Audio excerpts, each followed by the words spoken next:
So you've probably noticed a bit of a shift in social media in the last 6 to 12 months or so, both in the ways that people are showing up as creators and also in the way that people are interacting with maybe you as a creator and some of your content. And I think this presents a couple of really unique opportunities for people to really succeed and grow their brands and grow their businesses online. Because I'm seeing a lot more smaller creators or seemingly unknown people who just seemingly blow up overnight, over maybe a couple of posts or a couple of weeks. I've even seen some creators pop off one post from a completely new channel. Really cool stuff. And I think the most obvious reason for this subconscious shift over the last 6 to 12 months has been the exponential use and development of AI technologies. Like you can tell when people have been using AI to script their captions or script their content or script their value-based carousel posts. But I'm not even just talking about that. I'm talking about things like AI influencers and AI generated videos, where there are so many accounts that I've seen popping up that are very convincing. They've got millions of followers. They have hundreds of posts, thousands of comments, and they're generating legitimately verified tens, if not hundreds of thousands of dollars from pure AI content. And this stuff isn't just fooling people who aren't tech savvy, like maybe your mum or dad. This stuff is fooling your peers, but it's probably fooling you as well. Because when I go look at these accounts and I see who's interacting, who's commenting, who's following, I see a lot of people that I know personally in the industry, which is, it's kind of funny. I'm not saying that because I'm so clever because I can discern AI from that AI, because the reality is, I'm sure there are many times that I've been fooled as well. And the fact is, it's going to continue to get better and better and better and better and more convincing, which is what leaves us to where we're currently at now, which is these new opportunities.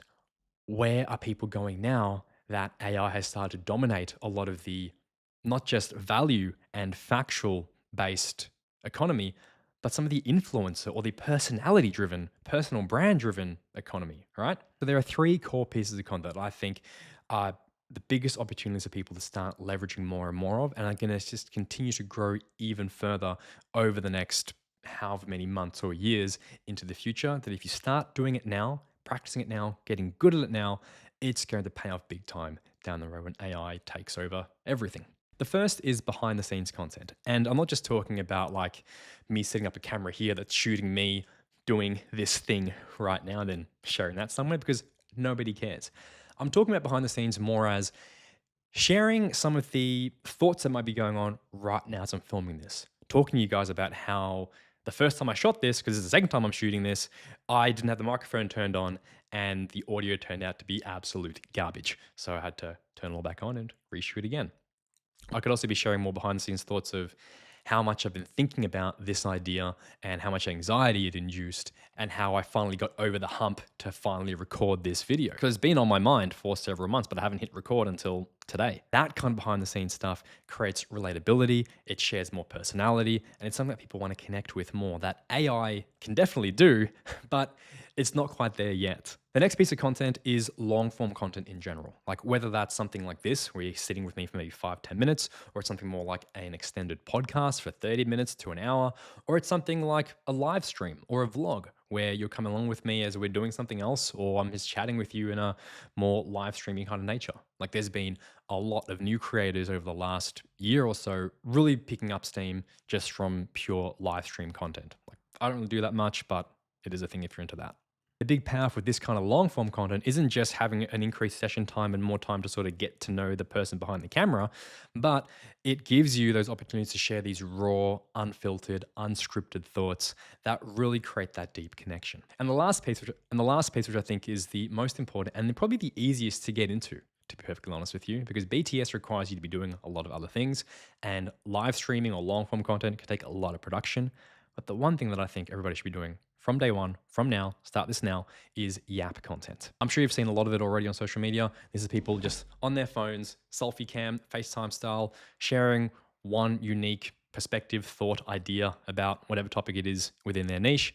And that's kind of it. These kinds of videos come off as very, very low effort. You can pump them out every single day. People get to know you instantly from this. They get to connect with you, hopefully positively engage, and they can grow you very, very, very quickly. But it's also something that is surprisingly quite challenging to create if you haven't done this kind of stuff before. Like I personally have spent a lot of time and effort doing scripted content, especially on my long form platforms when it's more education or entertainment, infotainment kind of based, which is a skill that I still think is incredibly valuable and important. But this Yap style content, you gotta take a slightly different approach. And for every one of those videos that you see where people are just doing this kind of content and it seems so effortless and so easy, you'll be surprised how much effort it takes to make something look effortless. So what you need is a little bit of a framework to get started.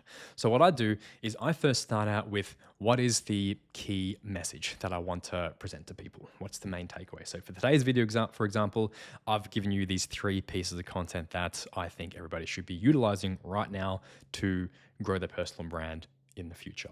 Now, that message is something that I actually only want to deliver towards the middle third to maybe the end of the piece of content.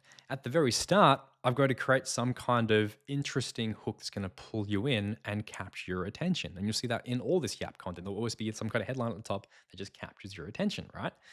In between those 2 points, you're going to have all of your context, all the different ideas, anecdotes, stories, evidence, research, whatever it is that helps to bolster up your main point.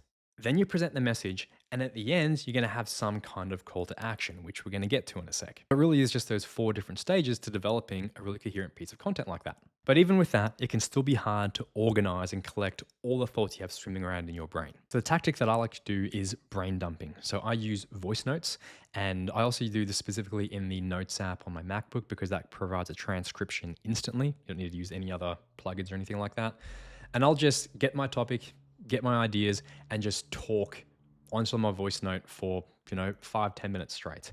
And it's going to be a complete mess the first time through. But that's the point. This is all about dumping everything out. Then I'll take that transcript, and this is where I do use AI. I'll feed that into Claude and say, look, summarize the main points of what I was trying to get at here. And it will come back and it will give me all the points that I mentioned, all the different tactics, all the different frameworks. And then I can attack it and say, okay, here is how it should actually flow together to fit into that 4-part framework from earlier. So now I've got my complete spaghetti soup of mindless, incoherent rambling, and I've pulled it into a simple system that I can now follow. Then I put that out here onto a notebook across 1 page, and I'll talk to camera all about it, following through that framework. And then in the editing suite, I'll chop out whatever takes, pauses, ums, ahs I don't like, and there's a piece of content. It might come off as really casual off the cuff, but you'd be surprised just how much planning does go into this kind of stuff. But the goal is, the more you do this stuff, the less you need to do all those earlier prompts and just come straight off the dome. And that's what you should start doing. The most important thing to realize right now is that AI is not going anywhere and it's only going to continue to get better and better and better. The most valuable asset now and into the future is going to be how much of a connection you can create to the people behind the screen or on social media, and how well you can communicate. These are commodities that AI hopefully won't be able to replace for a very, very, very long time. Yap content is where I think the biggest opportunities lie, but let me know what you think. Like, have you seen a lot of this content? Do you enjoy it? If you're gonna give it a shot, let me know how you go in the comment section below, and I'll see you in the next one.